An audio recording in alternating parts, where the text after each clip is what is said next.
आज हम लोग जो है क्लास 8 का जो चैप्टर 1 का फर्स्ट पार्ट तो हम लोग पढ़ चुके हैं, जिसमें हम लोग संघवाद के बारे में जाने, संविधान के बारे में जाने और भारत में हमारी जो स्तर की सरकारें हैं उसके बारे में जाने, संघ सूची, राज्य सूची और समवर्ती सूची के बारे में पढ़े थे ना।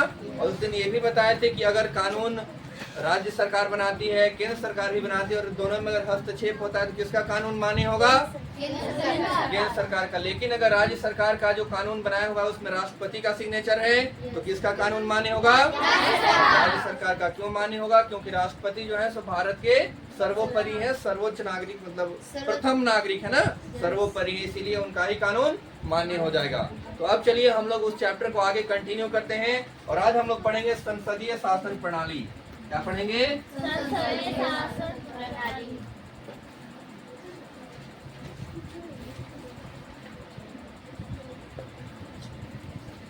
जिनको डाउट रहेगा वो तुरंत पूछते जाएंगे, ठीक है। अब देखिए हमारे भारत में शासन होता कैसे है। तो हम लोग ये पढ़े थे कि केंद्र सरकार, राज्य सरकार ये सब शासन करती है, यस और नो। अब देखिए होता क्या है कि हमारा जो भारत देश है उसमें संसदीय शासन प्रणाली को अपनाया गया। क्या अपनाया गया है? संसदीय शासन प्रणाली। सबको अच्छे से ध्यान से देखेंगे, ठीक है। अब होता क्या है कि संसदीय शासन प्रणाली है क्या? कोई बता सकते हैं? अभी आप लोग रीड कर रहे थे, बताइए संसदीय शासन प्रणाली क्या है? Anybody who can tell me संसदीय शासन प्रणाली। तो देखिए संसदीय शासन प्रणाली जो है सो शासन की ऐसी व्यवस्था है, ठीक है, जिसमें व्यवस्थापिका और कार्यपालिका, अभी हम आपको बताएंगे व्यवस्थापिका क्या होती है और कार्यपालिका क्या होती है, ठीक है, उसके बीच घनिष्ठ और सामंजस्य संबंध जो होता है उन्हीं के बीच होता है। किनके बीच में? व्यवस्थापिका और कार्यपालिका के बीच में। तो बोलिए संसदीय शासन प्रणाली क्या है? तो बोलिए संसदीय शासन प्रणाली शासन की वह व्यवस्था है जिसमें व्यवस्थापिका और कार्यपालिका के बीच घनिष्ठ एवं सामंजस्यपूर्ण संबंध होता है, ठीक है। किसके बीच में? व्यवस्थापिका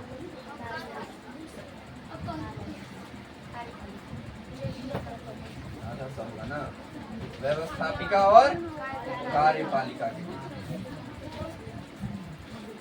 ठीक है। आप नहीं सुनेंगे, आप नहीं समझ पाएंगे, ठीक है। वहां चेक करवा दीजिए ना, देखो भी चेक कर दो बाबू इसका।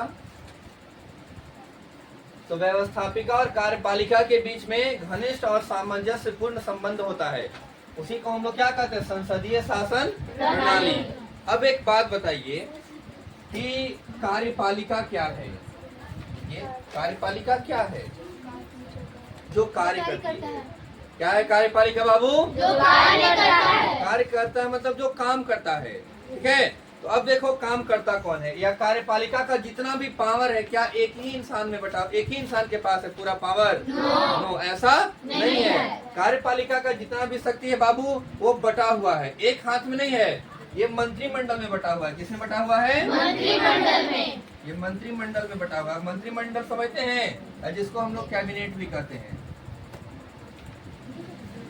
अलग अलग चीजों के लिए अलग अलग कैबिनेट बनाया जाता है।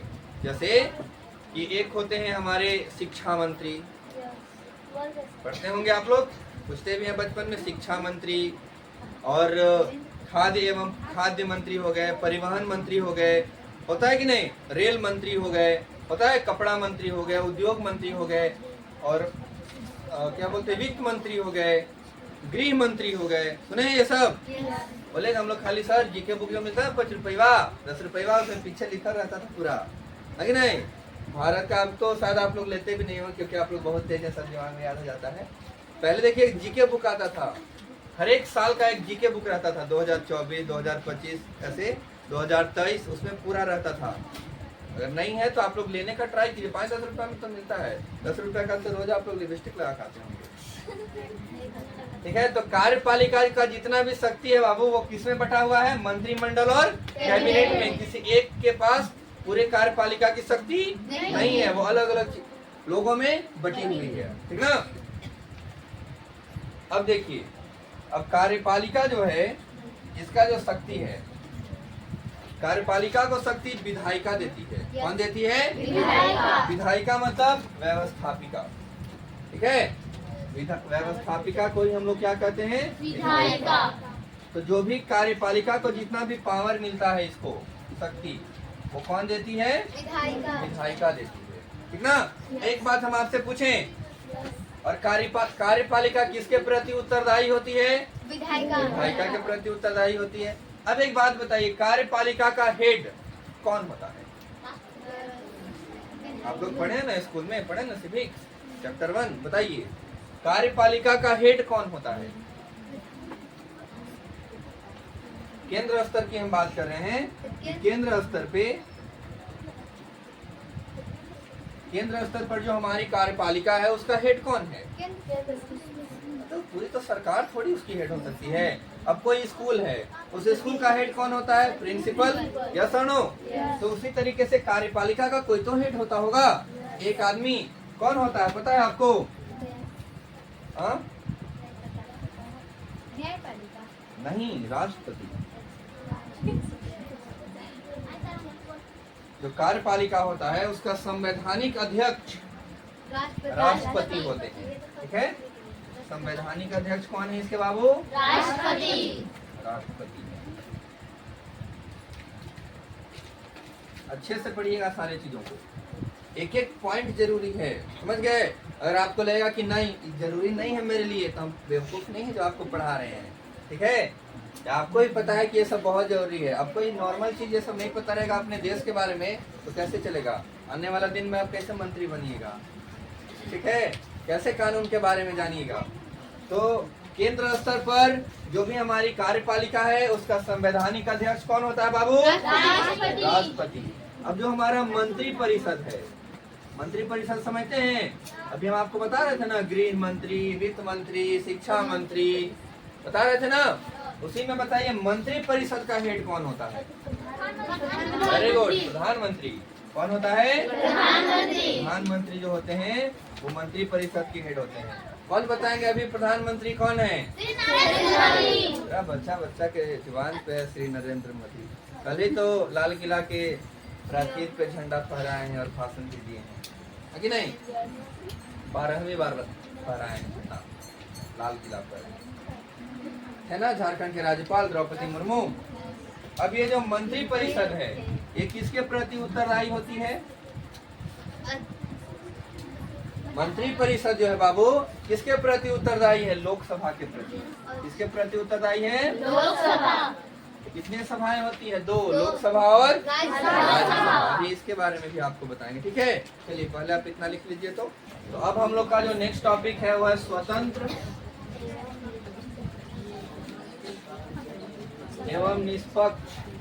निष्पक्ष समझते हैं, किसी का पक्ष नहीं लेने वाला, वही निष्पक्ष कहते हैं। जैसे टीचर को भी निष्पक्ष रहना चाहिए। ठीक है, किसी का पक्ष नहीं लेना चाहिए। अब ये नहीं कि एगो का पक्ष ले रहे हैं और दूसरे को ऐसे ही छोड़ दिए, वो नहीं होना चाहिए। सबको बराबरी का अधिकार है। ठीक है, शिक्षक हो गया, डॉक्टर हो गया, ठीक है, हर एक इंसान को भी ऐसा ही रहना चाहिए। तो चलिए देखिए, हमारा टॉपिक है स्वतंत्र एवं निष्पक्ष न्यायपालिका। न्यायपालिका से आप लोग क्या समझते हैं? जो न्याय करती है। ठीक है, जैसे आप लोग सुने होंगे कोर्ट का, कोर्ट पहनने वाला कोर्ट नहीं, कोर्ट न्याय, अदालत, ठीक ना? यहाँ पे वकील लोग रहते हैं। तो देखो, न्यायपालिका भारतीय संविधान में एक ऐसा अंग है जिसपे कोई भी, चाहे वो सरकार ही क्यों ना हो, उस पे हस्तक्षेप नहीं कर सकता है। ये स्वतंत्र है, इसका काम में कोई दूसरा कोई लाके टांग नहीं अड़ा सकता है, दखल अंदाजी नहीं कर सकता है। अगर वो प्रधानमंत्री ही क्यों ना हो, अगर ये बोल दिया ठीक है कि फांसी होगा, तो प्रधानमंत्री के बोलने से रुक नहीं जाएगा। एक ही आदमी रोकवा सकता है, राष्ट्रपति। ठीक है। तो न्यायपालिका क्या होती है बाबू? जो न्याय देती है, जो न्याय करती है। भारत में संविधान बनाए रखती है तो कौन? न्यायपालिका। न्यायपालिका का ही काम है भारत में संविधान को बनाए रखना। ठीक है, कोई भी अगर संविधान के खिलाफ जाता है तो उस पर कार्रवाई करना किसके अनुसार? संविधान के अनुसार। संविधान में हर एक चीज के लिए कानून बनाया हुआ है और उसको फॉलो नहीं करने पे दंड भी बनाया गया है। अनुच्छेद होता है, धारा होता है, ठीक है, वो सब भी हम आपको धीरे धीरे पढ़ाएंगे। अब एक ही दिन तो सारी चीजों को नहीं पढ़ाया जा सकता है। आज हमें जानना है कि न्यायपालिका होता क्या है। तो भारत के संविधान में स्वतंत्र और निष्पक्ष न्यायपालिका है। स्वतंत्र न्यायपालिका से क्या मतलब है? ये स्वतंत्र है, इस पे कोई भी आदमी, चाहे वो सरकार का ही कोई भी बाहरी शक्ति, इस पे हस्तक्षेप नहीं कर सकता है। ये स्वतंत्र है, ठीक है। और निष्पक्षता का क्या मतलब है? कि कोई भी विशेष आदमी के लिए या विशेष संस्था के लिए हमारी न्यायपालिका काम नहीं करती है, ये पूरे भारत देश के लिए काम करती है। दोनों वर्ड का मतलब आपको आ गया समझ में? स्वतंत्र न्यायपालिका का क्या मतलब है? ये स्वतंत्र है, इस पे कोई भी बाहरी आदमी या सरकार हस्तक्षेप नहीं कर सकती। निष्पक्ष न्यायपालिका, निष्पक्ष में से किसी भी विशेष आदमी के लिए, विशेष संस्था के लिए कार्य नहीं करेगी। ये निष्पक्ष है, भारत के सभी लोगों के लिए, सभी नागरिकों के लिए ये एक ही है। समझ गए? किन्हीं को डाउट है इसमें? नहीं है? अब एक बात बताइए, या सिखाते हैं, चलिए हम लोग को सीखना है, ठीक है। सीखने से आप लोग मतलब रखा कीजिए, जब भी आप लोग ट्यूशन आते हैं या जब भी आप स्कूल जाते हैं तो आपके माइंड में ये मोटिव होना चाहिए कि आज हम जाएंगे तो कुछ सीख के आएंगे। यहाँ जितने भी लोग बैठे हैं आप सभी को ये चीज जानना जरूरी है। हो सकता है आप आने वाले दिन में बैठे हैं, कुछ इसमें जूनियर बच्चे भी हैं, तो आप अगर आज ही सीख लेंगे तो कोई दिक्कत तो नहीं हो जाएगा, अनपढ़ नहीं हो जाएगा। आप आज सीख जाएंगे तो बढ़िया बात है। अब देखिए हम लोग एक चीज को करते हैं, अब जो हमारा भारत है उसमें आप सुने होंगे कि हमारे डाल्टनगंज में एक कोर्ट है, जिला न्यायालय है कि नहीं? और आप सुने होंगे हाई कोर्ट, उच्च न्यायालय। उच्च न्यायालय कहाँ होता है? हर एक राज्य का जो राजधानी है, भारत में जितने भी राज्य हैं उनकी जो राजधानी है वहाँ पे क्या होता है? उच्च न्यायालय। हमारा जो झारखंड है उसका उच्च न्यायालय कहाँ है? रांची में है। अब एक होता है उच्चतम न्यायालय।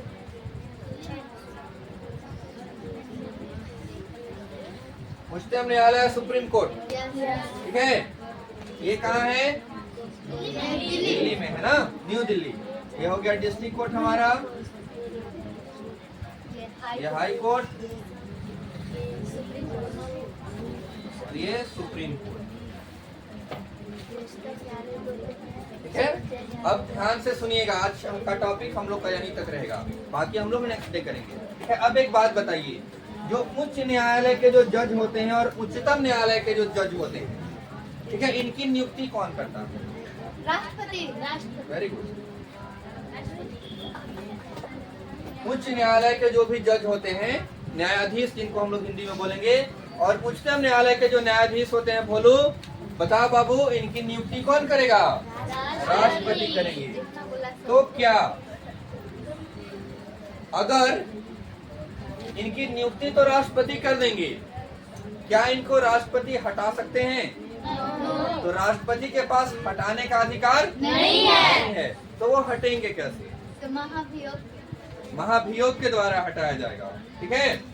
हटाया जाएगा, ठीक है, मतलब हटाया जाएगा। वो खुद हटेंगे तो ठीक है, अगर नहीं हट रहे हैं तब उनके प्रति एक प्रोसेस है, इस प्रोसेस का नाम है महाभियोग।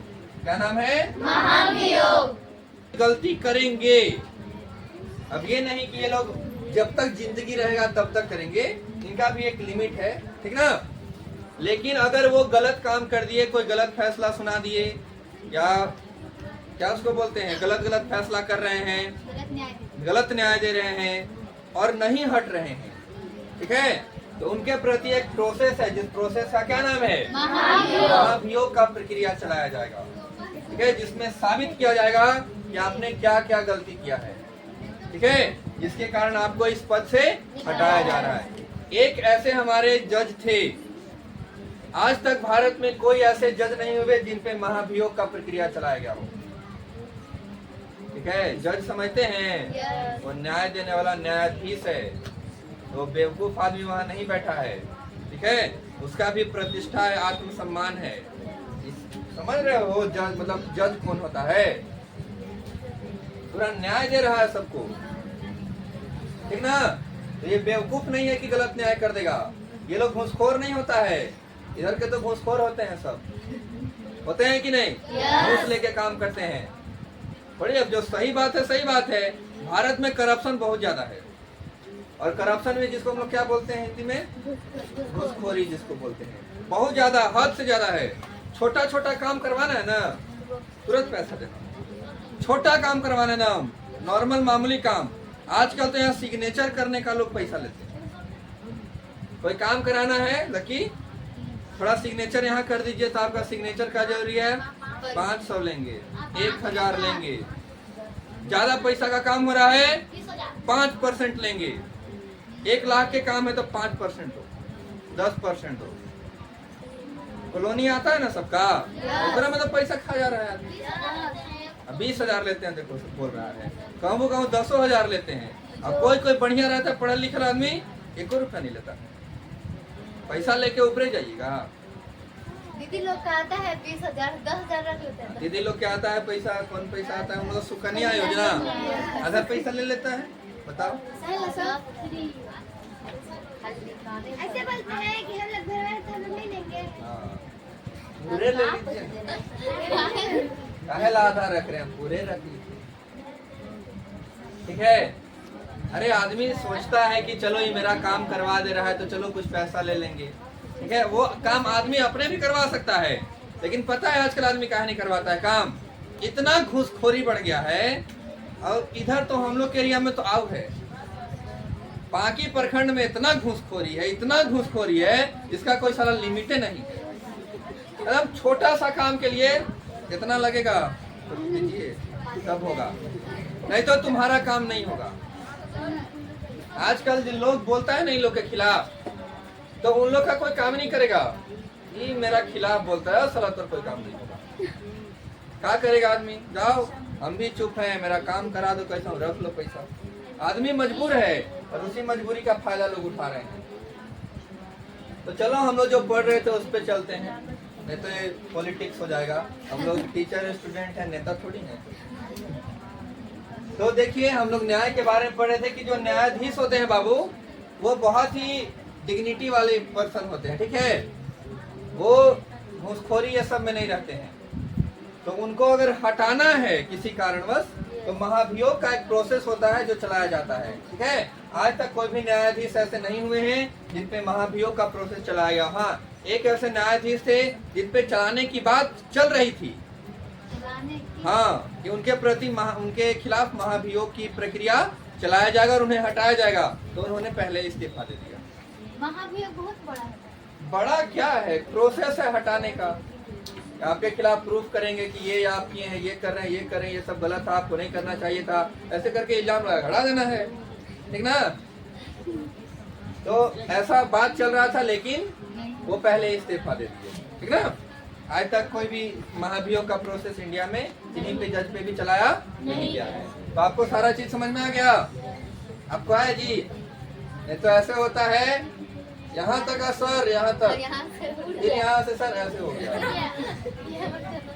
मेरा भी होता था जब SST पढ़ते थे स्कूल में, तो हमको ये सब समझ में आता है। ऐसे आता था, अब ऐसे चला जाता था।